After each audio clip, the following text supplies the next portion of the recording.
Second coming. I'm going to read from you Isaiah 60:19 through 21. The sun will no more be your light by day, nor will the brightness of the moon shine on you.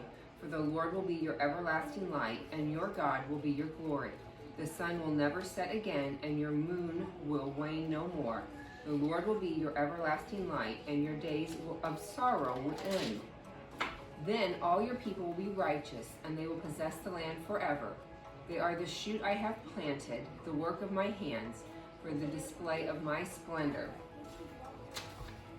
Glory is defined as having renown or honor of achievements and having great beauty, but both meanings are dull compared to the biblical meaning of glory. Whenever God's glory is mentioned in the Bible, a description of intense light is nearby. Isaiah writes that when we live with God in heaven, we won't need a sun or a moon because God's glory is bright enough to see by.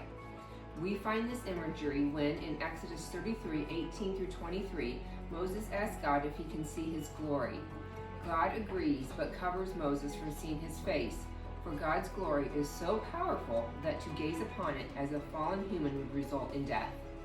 And Moses is marked by God's glory.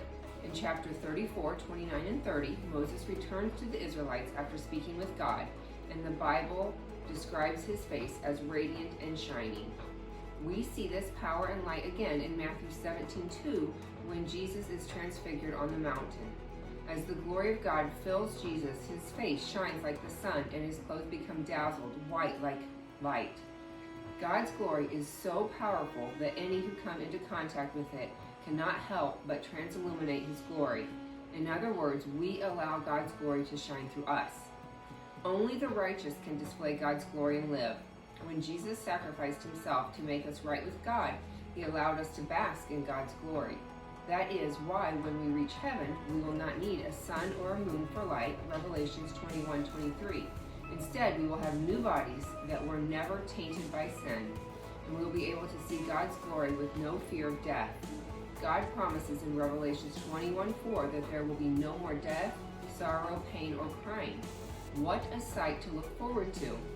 A city of light in which God is the source, and a city with no brokenness.